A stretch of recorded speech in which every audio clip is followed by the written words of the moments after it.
necessidade muito grande de nós sabermos quem nós somos em Cristo e o que Deus espera de nós. Você sabia que tem muita gente que não sabe de verdade quem é em Cristo? E muita gente que não sabe o que Deus espera de nós, a visão de Deus sobre nós. Às vezes a gente tem uma visão de Deus muito fora daquilo que realmente Ele pensa de nós, do que realmente Ele projetou para nós, do que realmente Ele quer de nós nessa terra. Então hoje nós vamos falar um pouco sobre isso, né? E para nós iniciarmos aqui essa reflexão, vamos nos reportar aos Salmos 127. Os Salmos 127, no versículo 3 e 4, diz assim a palavra do Senhor: os filhos são herança do Senhor, uma recompensa que Ele dá. Como flechas nas mãos do guerreiro, são os filhos nascidos na juventude.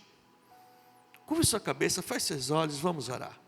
Pai, no nome de Jesus, que essa mensagem venha, Pai, entrar no nosso espírito, na nossa alma, mudar a nossa mente, fazer a gente entender da necessidade de deixarmos o Senhor cuidar de nós, como um pai que cuida do seu filho.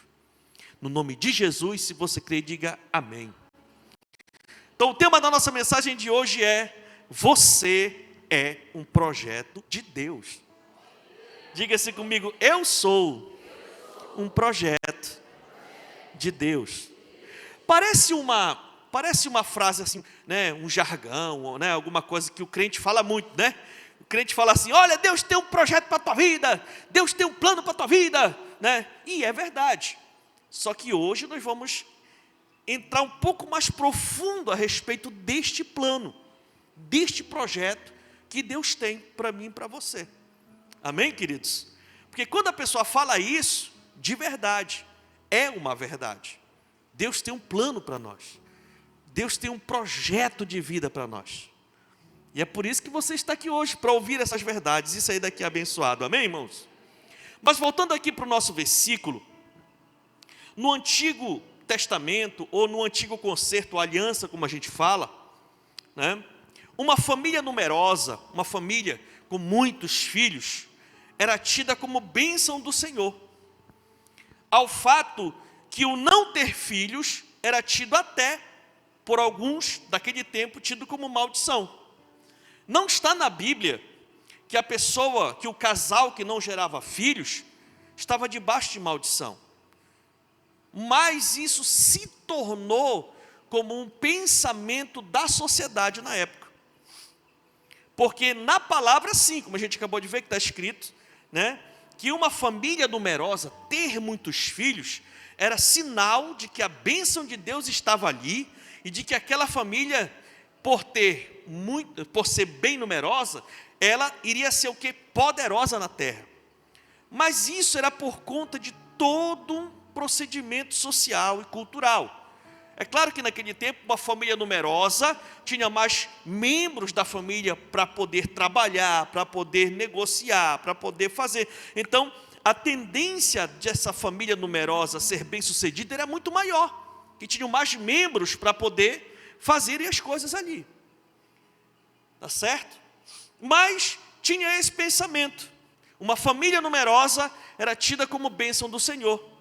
E uma família sem filhos, o pensamento era que tinha alguma coisa, não estava alinhado ali com a vontade de Deus. Tanto é que a gente vê várias mulheres estéreis na Bíblia, história de várias mulheres estéreis, clamando a Deus em crise para Deus abençoar com filhos, né? Porque elas queriam sair dessa condição, né? E Deus abençoou, como tem abençoado até nos dias de hoje, né? Agora, nós vivemos no tempo da nova aliança. Nós vivemos no tempo da aliança com o nosso Senhor Jesus Cristo. E nessa nova aliança, nesse novo modelo, ter muitos filhos não é precisamente uma evidência do favor divino. Tá? Né? Ser uma família numerosa, nos dias de hoje, nem sempre é sinônimo de que a coisa está muito bem, aquela família está bem organizada, ou tem a bênção de Deus, ou alguma coisa parecida. Por que o senhor está falando isso, pastor? Porque nos dias de hoje, meus irmãos, uma família grande, nessa geração, pode tornar-se um pesadelo se os filhos não forem devidamente criados e instruídos dentro do plano de Deus, dentro do plano da salvação, né? E antes da gente entrar no coração da mensagem, eu quero abrir um parêntese aqui. Você imagina, porque eu me imagino assim, imagina eu com a minha esposa, crente, e o resultado da nossa união, a gente ia trabalhar bastante, ia trabalhar bem, ia gerar 10 filhos. Ela falou, vixe, né? Eu, a mulher e 10 filhos, 12 pessoas numa casa. Você já pensou, eu e a minha mulher crente, meus filhos tudo descrente, ímpio? Como é que não ia ser, né? O meu coração, o coração da minha esposa. Então é muito importante a gente refletir sobre essas coisas, né? Então hoje, o Senhor abençoa de acordo com uma decisão individual de cada um. Deus respeita a decisão de cada um, né? Agora, nós precisamos entender que, independente de qualquer situação, todos os filhos devem ser criados de maneira sábia e dentro do plano de Deus para ela. E a responsabilidade do papai e da mamãe criar os filhos no temor do Senhor. E Deus cobra isso dos pais. Um dia nós vamos ser cobrados, né? Então, olhando para isso, né, geralmente a gente, quando a gente vira adulto, e a gente começa a ser pai, depois avô, depois, né, bisavô e assim vai, a gente meio que apaga essa identidade de filho. Mas o fato é que a gente nunca deixa de ser filho. Amém? Correto? Né? Você nunca deixa de ser filho. Então, você, como filho, você sabe o plano de Deus para a sua vida? Você tem certeza do que você vai fazer e como você vai viver o resto da sua vida nesta terra, de acordo com a vontade de Deus para você? Ou você está que nem aquela música que diz, deixa a vida me levar, vida leva eu.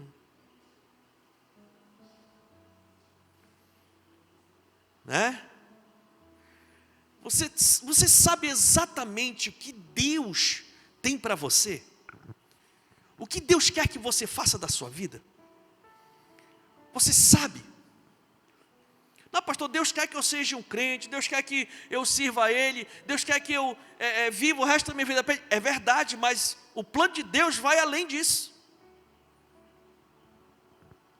Eu sei que você converteu porque você sabe que se Jesus não estiver na sua vida, fica só você, sozinho com a sua carne. Assim como eu. Todos nós. O ser humano sem Deus, meu amigo, é só ele com a carne dele. E aí, meu irmão, a gente já sabe no que é que dá, né? Mas eu sei que você está bem com Deus, já foi chamado por Deus, Deus se revelou para você, e você está andando no caminho de Deus, fez uma decisão para Jesus. Eu sei que você vai morar no céu, amém ou não amém? Você vai para o céu. Mas eu lhe pergunto, se você quer ir para o céu hoje? Você está com pressa de ir para a glória? Eu não estou. Eu não estou. Inclusive, essa semana eu estou até pensando em fazer uns exames para ver como é que estão as coisas. Então, irmão, se eu não estou com pressa para ir para o céu, eu quero viver muito nesta terra, amém, queridos? Eu quero viver muito, eu sei que você também quer, né? Mas o que nós vamos fazer enquanto a gente estiver aqui? O nosso destino é o céu, amém ou não amém?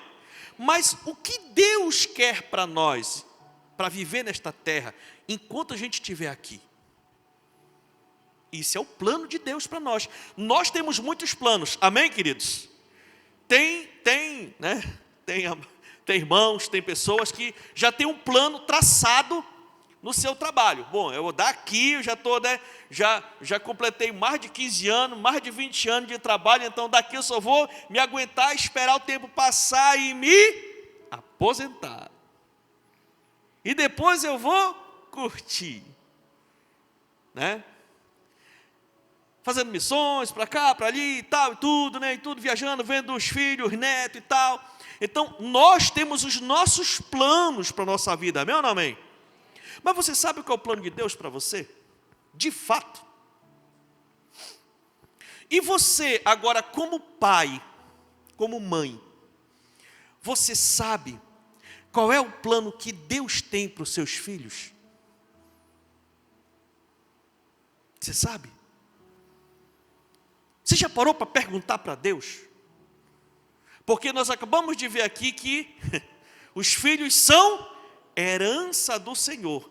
Ele deu para nós uma recompensa que Deus nos dá. Meu Deus, isso é muito forte, né? Deus olhou para mim, para minha esposa, viu que a gente se amava muito, né, e tal, e resolveu nos presentear, nos recompensar por essa nossa decisão de a gente viver juntos. E nos deram 4 filhos, né? Então é uma recompensa. Então, como Ele nos dá, então nós precisamos saber para que é que eles foram gerados, qual é o plano de Deus para a vida deles, e receber de Deus isso e incutir na cabeça deles, para eles poderem entenderem que não é a minha vontade, não é o meu sonho. Por que tem muitos filhos que entram em guerra com seus pais? Porque os filhos têm planos, eles querem ser alguma coisa, querem trilhar por um caminho, e a mãe quer que ele trilhe por outro caminho. Aí dá o que? Atrito e confusão. Agora, quando os pais e os filhos se unem para buscarem a Deus, qual é o plano de Deus para a vida deles? Aí a concordância e a bênção. É por isso que nós precisamos saber qual é o plano de Deus para nós como filhos, e qual é o plano de Deus para a vida dos nossos filhos. E precisamos ter isso, irmão, em mente. Você sabe por quê?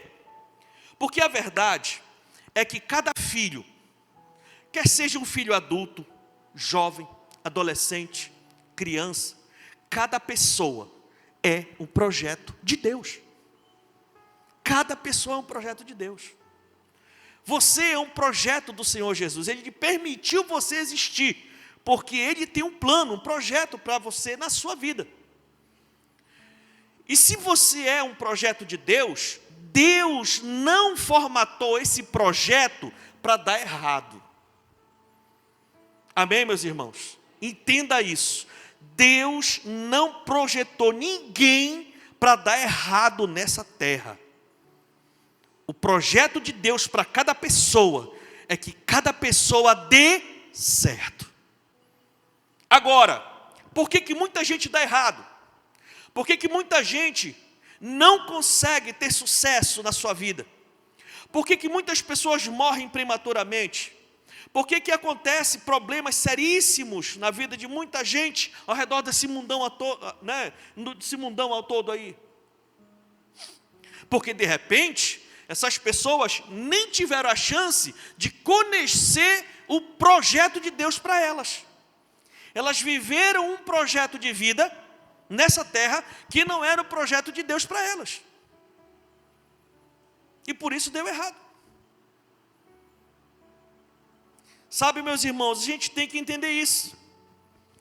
Que Deus não permitiu, não projetou as pessoas para darem errado. Não, esse aqui vai ser bom, esse aqui vai ser mau, esse aqui vai ser saudável, esse aqui vai ser doente, esse aqui vai ser bom, esse aqui vai ser ruim. Não. O plano de Deus para cada pessoa é para cada pessoa dar certo. Em outras palavras, meus irmãos, você nasceu para dar certo. Você nasceu para ser aquilo que Deus designou, não aquilo que o diabo quer, não aquilo que o mundo lhe acusa, mas o que Deus projetou para você e para os seus filhos. E eu não estou falando isso só da boca para fora não, porque eu tenho como mostrar na palavra. No livro de Jeremias, no capítulo 1, no versículo 4 e 5, diz assim: a palavra do Senhor veio a mim dizendo, antes de formatá-lo no ventre, eu o escolhi. Antes de você nascer, eu o separei e o designei profeta entre as nações. Irmãos, isso é muito forte. É muito forte. Isso aqui incute algo assim revelador para a nossa mente. Presta atenção. O profeta já estava lá, já era adulto, já estava no ministério profético.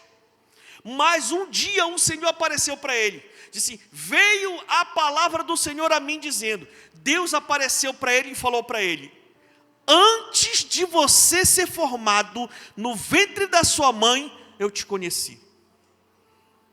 Como? Se fisicamente a pessoa ainda não existia, como é que antes dele ser formado, Deus já o conhecia? Daí que vem a situação, irmãos. Deus nos fez segundo a sua imagem e semelhança.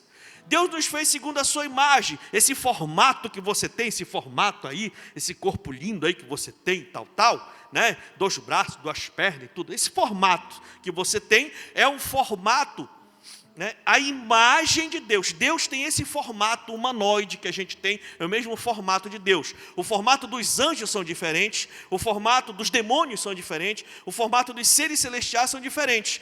O formato, né, da criação aqui na terra é diferente dos seres da terra. Mas quando Deus foi criar o homem, Ele disse, façamos o homem à nossa imagem. Então nós temos esse formato, porque é o formato parecido com o formato de Deus. Só que ele também falou que nós, né, somos parecidos com a essência dele. Ele é 3, Pai, Filho e Espírito Santo, amém ou não amém? E ele nos fez semelhantes, corpo, alma e espírito.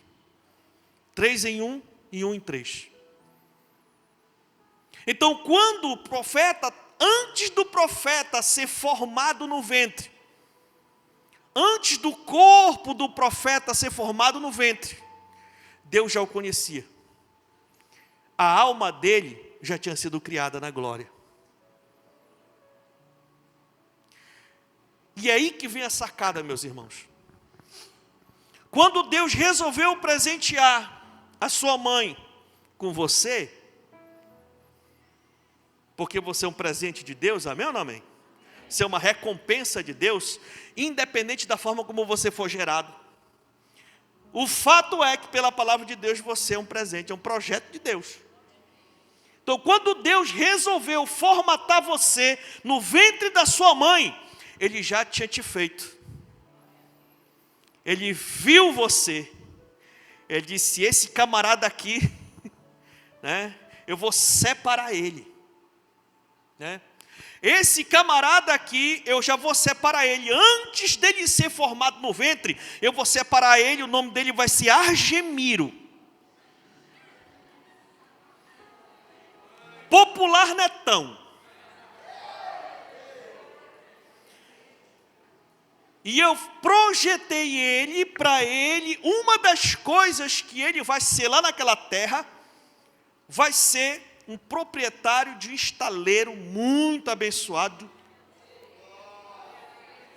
Vai fazer muita lancha, reformar, retificar. Vai ser muito abençoado esse homem. Uma das coisas. E Deus fez um plano para a vida dele. Deus fez um plano para a vida do Núncio. Deus fez um plano para a vida do Jefferson. Deus fez um plano para a vida de cada um de nós. De cada um de nós. Antes antes da gente ser formado no ventre. Daí, meus irmãos, que é muito importante a gente entender que pela Bíblia, nós precisamos tomar muito cuidado, porque interromper uma gravidez é interromper um projeto. Você está me entendendo? E é por isso que esses valores precisam ser mantidos em pé. Porque antes do Senhor, antes do profeta ser formado no ventre, o Senhor já conhecia e já tinha bolado um plano. Se a pessoa chegar lá e paralisar o processo, paralisou um projeto de Deus. Então, é esse o princípio da coisa. Amém, meus irmãos? Então, o fato é que Deus já nos conhecia antes de nós virmos ao mundo. E Ele projetou a nossa existência, porém, respeitando o livre-arbítrio de cada um. Então, o nosso Deus é maravilhoso, porque Ele não é um Deus ditador. Ele permitiu que a gente existisse nessa terra. Ele projetou uma vida para nós, mas Ele respeita se a gente vai aceitar esse projeto ou não. Ele diz o seguinte: olha, está aqui, o que eu tenho para você viver é isso aqui, agora você aceita se você quiser. Se você aceitar outra coisa, se você aceitar fazer aquilo fora da minha vontade, então eu respeito. Agora, a consequência, você tem que ser homem suficiente, mulher suficiente para aguentar, que foi você que escolheu. Deu para entender, meus irmãos? Esse é o nosso Deus, é por isso que eu sirvo esse Deus. Porque Ele não é aquele Deus tirano, aquele Deus que obriga, não. Jesus disse assim, olha, eis que eu estou à porta e se alguém ouvir a minha voz e abrir a porta do seu coração, aí eu entrarei. Ele não é que nem um Satanás que chega lá, né, metendo o pé na porta, vai entrando, arrombando, sem pedir licença. Não, nosso Deus não é assim. Agora Ele incomoda, é verdade, porque Ele não desiste de nós. Ele nos ama. Então Ele fica incomodando, Ele fica cutucando, Ele fica inspirando os pais, né? Quando o menino está querendo ir para um outro caminho, o pai começa a ficar agoniado, a mãe começa a ficar agoniada, meu Deus, não é por aí e tal, e não dorme de noite, vai para cá, e vai orar, e vai buscar conselho, vai ver estratégia de como conduzir o seu filho para não entrar naquele caminho, porque o pai sabe que não é aquele caminho, então ele tem que vir para cá. É verdade ou não é, papai e mamãe? Se tem uma coisa que deixa a gente aflito, é quando a gente vê que os meninos estão começando a caminhar por um caminho que não é para eles andarem. Rapaz, a gente fica muito agoniado. E eu sei, meus irmãos, que isso vem de Deus. Vem de Deus. Porque Deus revela para os pais. Sabe? Deus revela para os pais. Sabe, meus irmãos? O ministério profético hoje fala de sermos o sal da terra e luz do mundo, em tudo que fizermos, sermos ou conquistarmos. Em outras palavras, quando Deus separou o profeta para ser profeta, naquele tempo profeta era uma profissão, você está me entendendo? Amém? Eu separei você para ser um profeta entre as nações. Então era como se o camarada tivesse, né, se formado na profissão de profeta. Hoje, não é uma profissão ser profeta, e sim é um ministério, é um dom, é uma vocação. Então você pode ser o que você é, mas sendo um profeta. Em outras palavras, sendo o sal da terra e a luz do mundo. Aonde você for, o que você estiver fazendo, a profissão que você está vivendo, o ganha-pão que você está trabalhando, labutando, lá você pode, né, expelir o bom perfume de Cristo para as pessoas. Você pode falar do amor de Deus para as pessoas. Você pode, com o seu testemunho, com o seu procedimento, você pode levar paz e esperança para as pessoas. Sabe, meus irmãos, Deus compara os seus filhos como flechas que estão sendo preparadas para o disparo. com o objetivo de alcançar o alvo que o Senhor estabeleceu para cada um. O salmista fala isso. Deus compara os filhos, os seus filhos e os nossos filhos, como flechas na mão do guerreiro. Portanto, você é uma flecha nas mãos do guerreiro que é o Senhor Jesus, que nos projetou para dar certo. Então nós somos as flechas do Senhor. E Ele tem um plano para nós. Então Ele pega a flecha e lança a flecha, para aquela flecha acertar no alvo. O alvo é o projeto que Ele tem para nós. É a vontade dEle que Ele separou para nós. Sabe, meus irmãos, isso é muito forte. E como preparar uma flecha para ser lançada? Porque o guerreiro preparava a sua flecha. Ele preparava a sua flecha para ele poder ir e lançar suas flechas. Então, como preparar uma flecha para ser lançada? Em primeiro lugar, a flecha deve ser retificada. Diga comigo, retífica. Sabe o que é isso, irmãos? A flecha precisava ser corrigida. Uma flecha empenada não pode acertar o alvo, porque a flecha tinha que estar muito bem alinhada, porque na hora que estica, para poder ser lançado, se tiver alguma imperfeição, alguma curvatura, algum calombo, alguma coisa, na hora do lançamento, aquele empeno varia e ela já não vai acertar o alvo que era para acertar. Então todas as flechas do guerreiro são flechas perfeitamente alinhadas. Sabe, irmão? Portanto, meu querido, você como flecha, fique atento. Deus está alinhando a sua vida, lhe preparando para aquilo que Ele tem para você.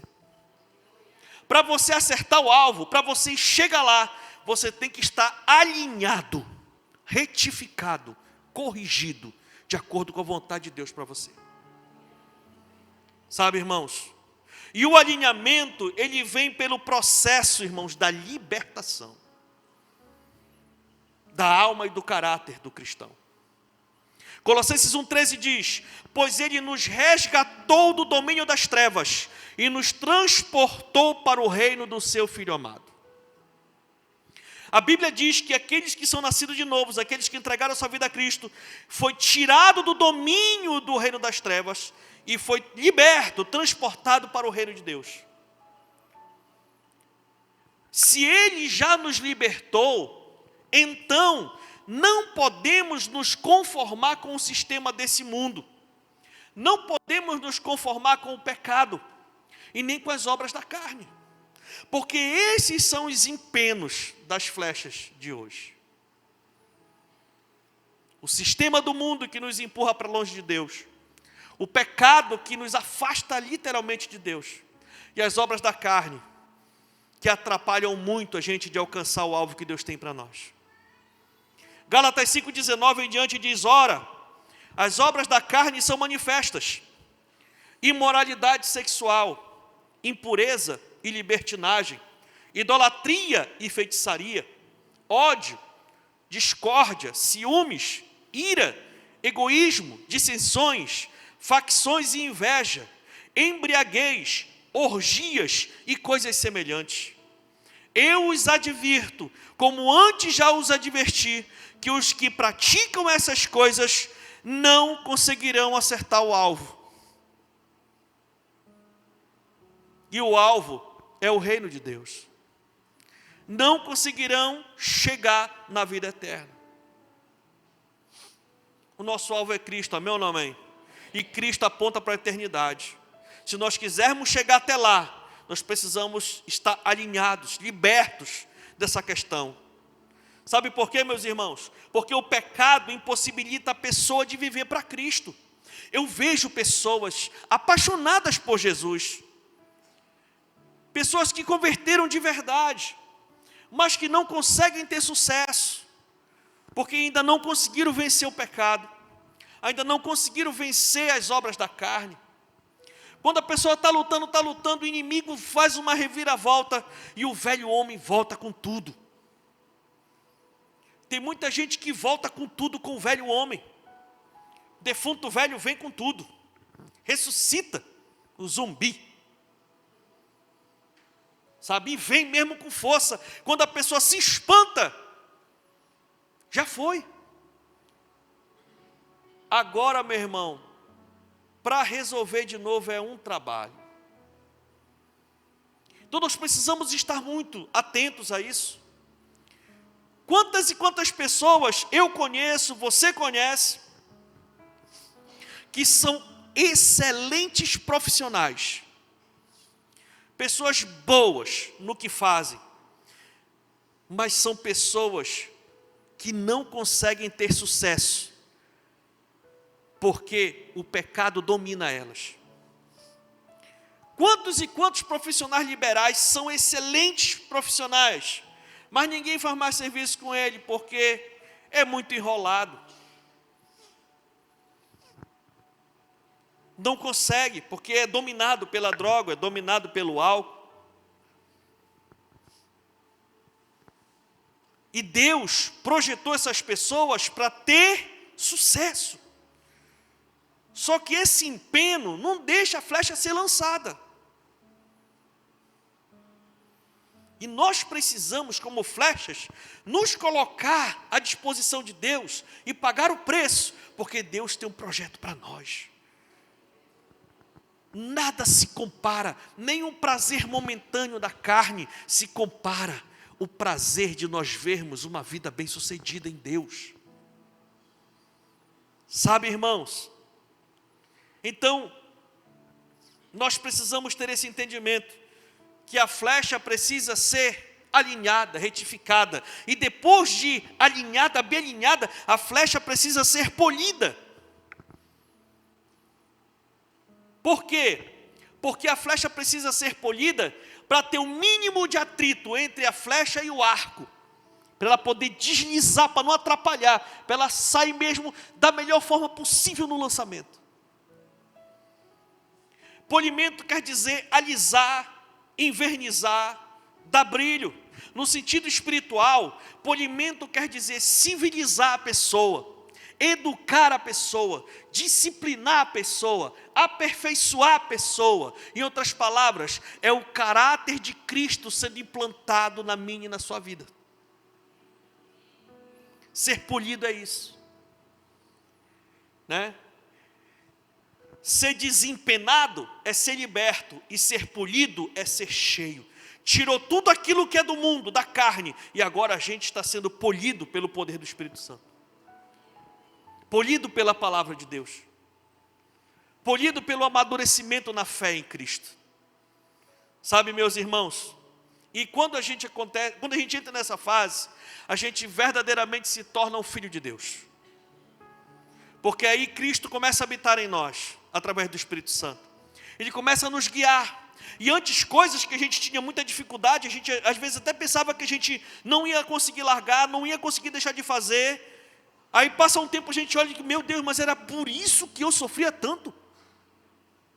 Foi por causa disso que eu vivi a minha vida inteira escravizado? Isso, irmãos, é libertação.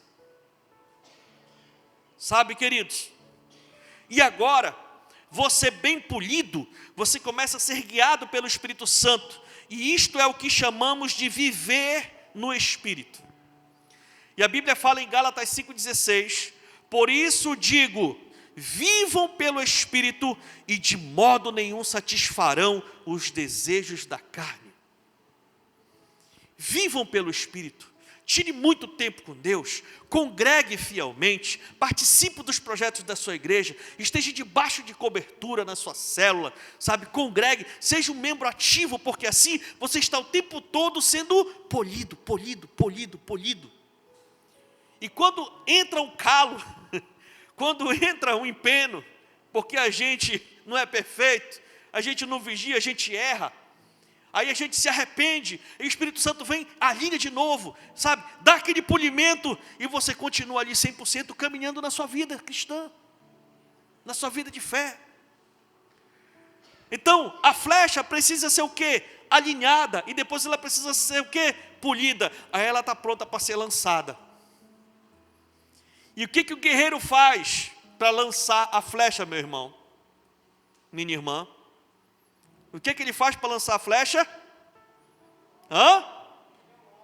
Ele pega aqui, né? Pega o arco e estica a flecha. Ele puxa a flecha para trás. Correto? Dá aquela puxada para trás e mira. E fica naquela tensão, né? A flecha fica ali naquela tensão, enquanto o guerreiro está o quê? Mirando no alvo. Sabe o que é essa puxada para trás, meu irmão? Essa puxada para trás são as provações que nós passamos para saber se estamos dispostos mesmo a servir ao Senhor de todo o coração. Antes dele lançar a gente, ele puxa para trás, ele bota tensão, dificulta a coisa, que é para ver se a gente está preparado mesmo para ser lançado. Você está me entendendo? De repente você está se sentindo assim, puxado para trás. O negócio está tenso, o negócio está diferente, o negócio está estranho, é pressão de todos os lados, você fica meio assim sem saber direito onde pisar, como dizer, o que falar, como proceder. Eu quero lhe dizer que você está sendo puxado. Agora escute, quanto mais a flecha é puxada, mais impulso ela tem para ir cada vez mais longe. Então, se você está sentindo que você está sendo muito puxado, é porque o guerreiro, o arqueiro Jesus está lhe puxando, que é porque ele está mirando você para alcançar um negócio muito grande. Que o projeto que ele tem para você é muito grande. Você está me entendendo, meu irmão? Você está me entendendo, minha irmã? Se você sente que o negócio está puxado, então é melhor você começar a achar graça e se alegrar. Comece a achar graça e se alegre, porque o Senhor Jesus já está mirando você, e qualquer hora e momento Ele está saltando aqui você, vai embora receber a sua bênção. Amém ou não amém? Aplauda Jesus, porque Ele é muito bom.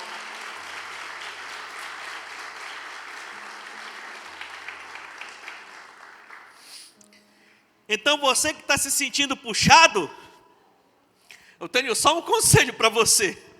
Faça que nem eu. Aguente firme. Aguente firme. Acreditando que o Senhor está mirando. Ele está mirando. Amém ou não amém? Pois certamente quando o arqueiro soltar você, você vai ser lançado com força e acertará o alvo para a glória do Senhor. E você vai experimentar a bênção. Você vai experimentar a providência, o escape, a saída, a alegria. Tudo aquilo que Ele tem para você. Então aguente firme. Porque você é um projeto de Deus. O Senhor projetou você para dar certo.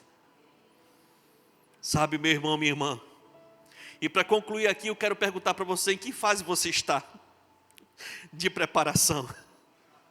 Você está na fase da retífica? Que precisa ser aprumado, desempenado? De repente a gente está meio tengo, né? Aí o Senhor está, vem cá rapaz, e aqui, e bota na prensa, na morsa, e aperta, rapaz, dói esse negócio, meu irmão. Mas é bom, é ruim, mas é bom. Né? O Senhor está retificando, está alinhando, está confrontando, está libertando, para ensinar, para tratar o ego, sabe? Para fazer a gente se humilhar, reconhecer que a gente precisa dEle, para fazer a gente ir para o pó, para orar, para jejuar, para pagar um preço, para se consertar. Sabe, queridos, de repente você está na fase do polimento, A fase do polimento é aquela fase que a gente está buscando ao Senhor, e o Senhor está ensinando, o Senhor está mostrando o caminho, o Espírito Santo está falando, a gente está crescendo em fé, trabalhando e fazendo a coisa acontecer, ou de repente você está na fase da puxada já, né? Está naquela fase da puxada, e está tenso, o negócio está ali, e tal e tudo, né? E é nessa fase da puxada que a gente fica com muita dúvida. Meu Deus do céu! Aí você começa a procurar, e a principal pergunta na cabeça da gente é por quê? Por que está acontecendo isso? O que eu estou fazendo de errado? Aí você começa a fazer um escândalo da sua vida. Meu Deus, eu estou fiel, eu estou dizimando, estou ofertando, estou indo para a igreja, estou discipulando, estou isso, estou aquilo outro, e não consegue achar nada. Se você não consegue achar, então é porque você está sendo só puxado, o Senhor está só te mirando já. E está só te mirando para você acertar o alvo. Amém ou não amém? Em outras palavras, independente da fase que você está, deixe Deus trabalhar na sua vida.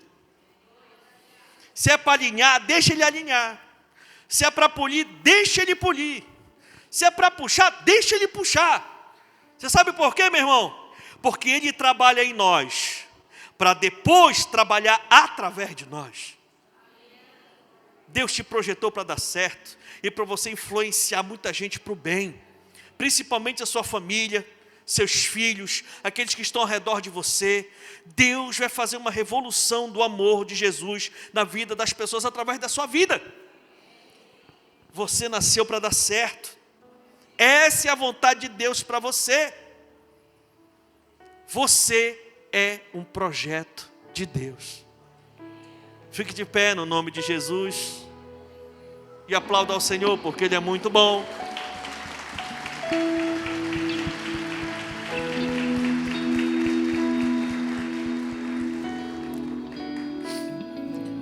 Isso é um fato. O Espírito Santo ministra no meu espírito. E tem várias pessoas aqui que sabem exatamente o que Deus quer para